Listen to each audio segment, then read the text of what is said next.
In 2011, a group of students on a school trip were attacked by one of the world's most deadly animals, the polar bear. Tragically, it killed one of the students while asleep in his tent, leaving his friend permanently scarred for life. Hit that like button and subscribe right now. This is the tragic tale of Horatio Chapple. Welcome to Final Affliction.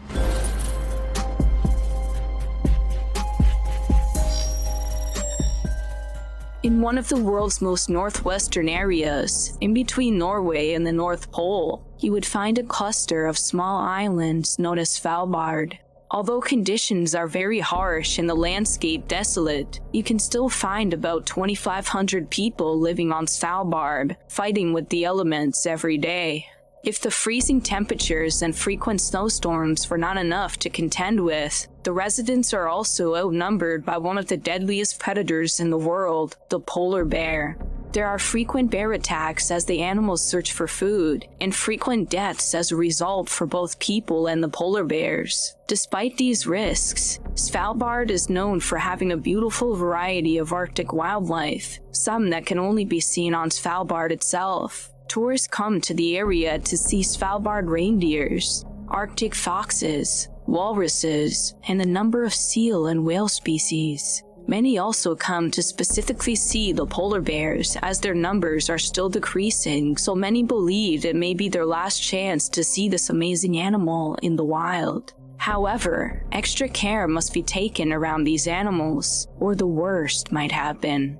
Horatio Chapple was just 17 years old in 2011 when he visited Svalbard with the British Schools Exploring Society for an adventure holiday. His parents were concerned about the possibility of bear attacks, but were told that many safety precautions were in place, and so they relented and allowed him to go. He was described as inquisitive, hardworking, and determined, and was well liked by his peers. He had a passion for medicine and was expected to become a brilliant doctor.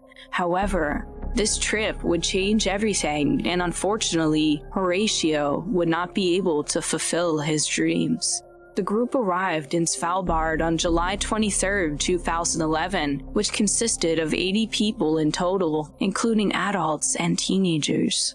The trip was supposed to be over a month long, with long hikes and cramped tents, but memories for a lifetime. The group was very excited for the expedition and to begin exploring. 2 weeks had passed and they were halfway through their trip. Everyone was now firm friends and they bonded over the hardships of their experiences. Horatio was having an amazing trip, and on August 5th, he went to sleep in his tent, feeling excited about what the next day would hold. Earlier that day, the group had seen some polar bear footprints, but as the animal was common in this area, there was no immediate concern, and they were simply amazed to see any sign of the bears. Unfortunately, that night, the camp would be attacked by a starving male bear, and Horatio would be killed. That night, Horatio was sharing his tent with two other friends, Scott Bennell Smith, 16, and Patrick Flinders, 17. At around 7:30 a.m., Scott was suddenly awoken by the tent shaking. He thought he was being shaken awake by someone when suddenly, the tent was ripped apart by a skinny male polar bear. It was clear that he hadn't eaten for some time, which many believed fueled the bear's aggression toward the group. As the bear struck out, he hit both Scott and Patrick, who sustained head and back injuries. Patrick, who had survived the terrifying attack but was left with horrifying facial scars, later recalled what happened that night. While sleeping in his tent, he was woke up from the tent being shaken violently. Within seconds, the tent collapsed down on him and his friends with great force. By the time he lifted the collapsed tent's fabric away from his face, an aggressive polar bear began swiping and snapping at his face. Its claws were huge and sliced through his skin effortlessly. The blood around its mouth and nose were easy to see because of its white fur, and at this moment, Patrick thought he was going to die. Patrick threw his arms in front of his face to protect himself from the attack when suddenly, he felt the bear's teeth clamp down around his elbow and the bear forcing his arm away from his face before biting down on his skull. "I could hear it crack," he said, and then I heard a growl which was deafening because I was so up close. In a last-ditch effort to save himself from being devoured by the bear, he punched the bear repeatedly in the face until it miraculously let him go and set its sights on Horatio. Matthew Burke was in another tent, but he awoke by the screams of his friends as they shouted to alert the camp of the bear. He saw Horatio being dragged along the snow. The bear had a firm grip upon his head, and when it let go, it reared up and slammed itself down onto Horatio's body. It's thought that if he hadn't been killed by the severe head injury that had already occurred, this was the moment Horatio sadly passed away. The group panicked and the noise woke one of the adults, Michael Reed, 29.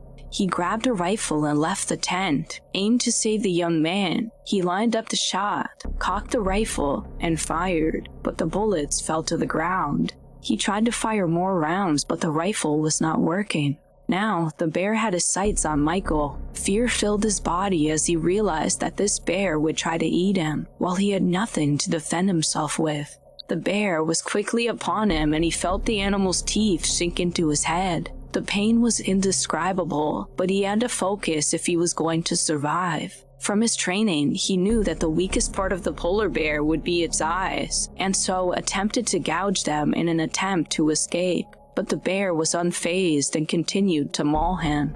The mountain leader, Andrew Ruck, 27, then charged at the bear. He shouted and threw rocks, but then the bear turned on him too. He was knocked to the ground and the bear was on top of him, swiping at his head. He stared at the bear, thinking that this would be his last moment on Earth and just praying that he would be able to escape.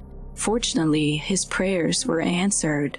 Once Michael had escaped, he was able to grab the rifle, reload it, and with a massive bang, he shot the bear dead. They were safe, and he had survived an attack from one of the deadliest animals in the world.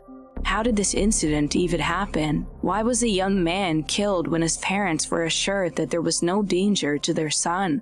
All of the group were supposed to be given pen flares, as well as tripwires around the camp to alert them of nearby bears. After an inquest, it came to light that this was not actually the case. It was revealed that only the team leaders have these devices, not all members of the group. This was a critical issue, as if Horatio or any other member of this group had these devices, they would have been able to fire them at the bear and would potentially have avoided death. The team leader explained that while it was their plan to give everyone a pen flare, they realized that once they got to the base camp, they had not packed enough, a fatal mistake. But how did the bear get this close in the first place? The tripwire surrounding the camp was meant to alert the group of approaching animals with a large bang from the firing of the device. There are usually 4 devices set up around a camp, using corner paths attached to fine fishing line which would act as a tripwire.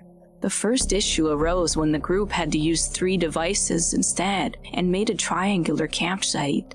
The fishing line had been exchanged for fluorescent cord to avoid false firing, and the devices themselves were not complete, as there was a shortage of triggers. Ultimately, the protections set up around the camp were not enough, and the devices did not fire when they were most needed.